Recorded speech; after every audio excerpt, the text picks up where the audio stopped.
first, fast, accurate. You're watching WSBT22 News at midday.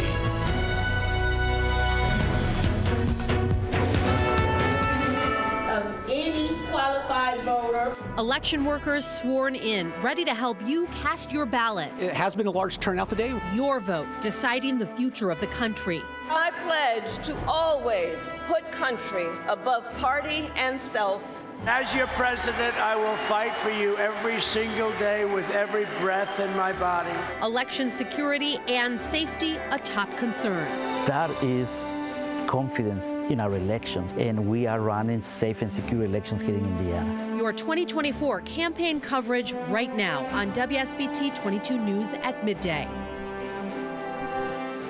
Polls are open right now across the country, and here in Indiana and Michigan, all eyes are on the heated presidential election, where polls show it is a tight race with razor-thin margins. Plus, we have a long list of state and local races. WSBT 22's news team has team coverage this midday. Anchor Juliana Ferrari is on her way right now to Indianapolis to cover the big governor's race. And WSBT 22's Nick Outhoff is in Elkhart County, where voting machines are back up and running after failing this morning. One Elkhart County vote center is back up and running after voting machines there failed earlier this morning. WSBT 22's Nick Outhoff is at New Hope United Methodist Church in Elkhart County. And Nick, volunteers say every polling machine is back up and running right now.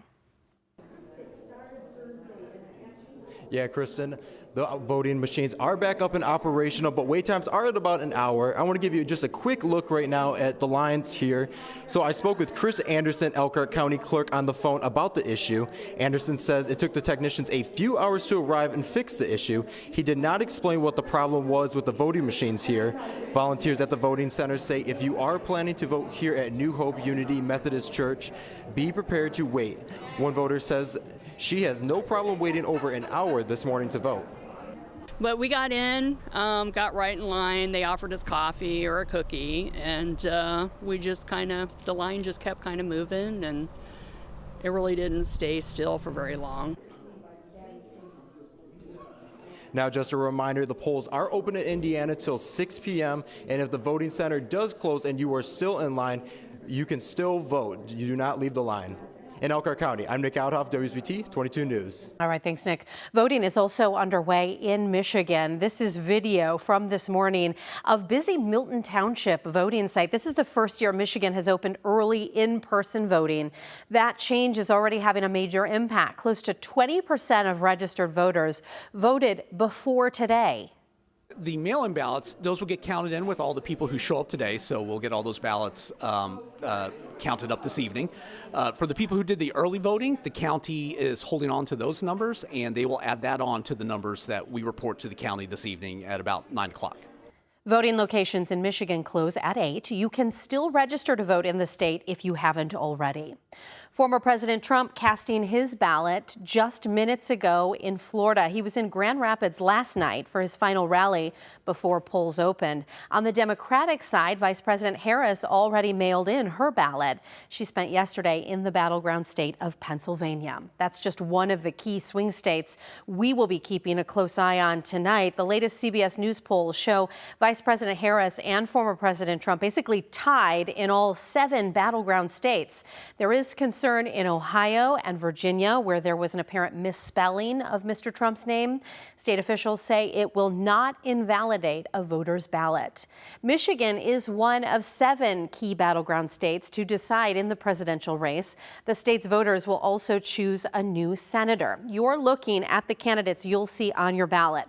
Polls show it will come down to either Republican, former West Michigan Congressman Mike Rogers, and current Democratic Lansing area Congresswoman Elisa Slotkin. The seat is open with the retirement of longtime Democratic Senator Debbie Stabenow.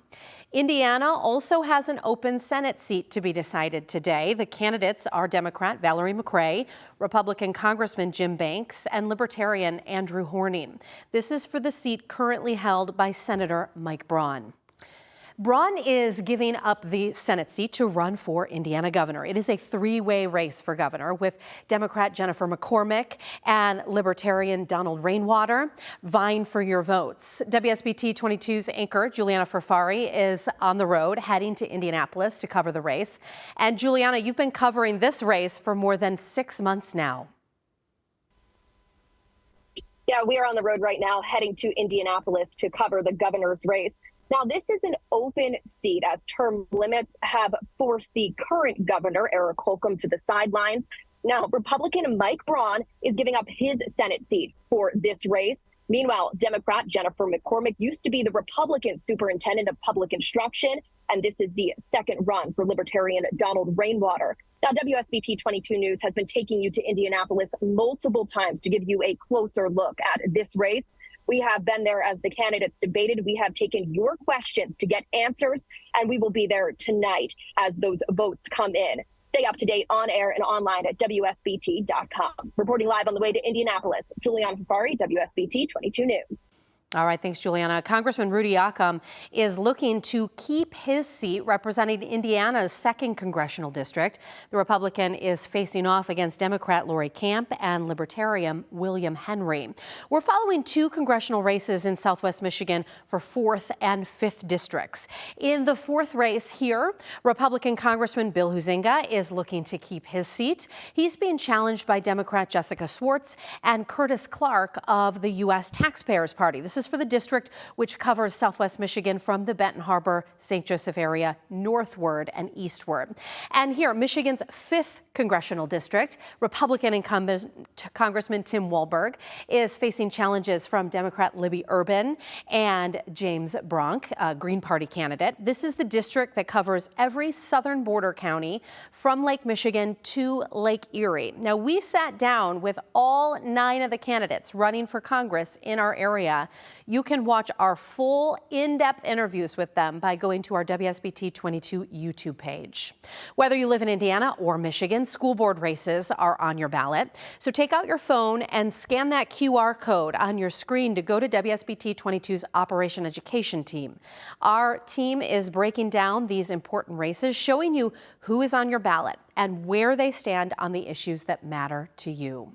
All voters in Indiana will see this proposal on the ballot. It is asking whether the state's constitution should be amended to remove the state superintendent of public instruction from the line of succession for the governor. The question is on the ballot because the exact title no longer exists. The position was changed 3 years ago from an elected to an appointed and renamed the Secretary of Education.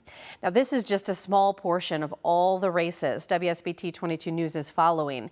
We'll have updates all day long on air and online. And when the polls close tonight and results start coming in, we will have those scrolling at the bottom of your screen.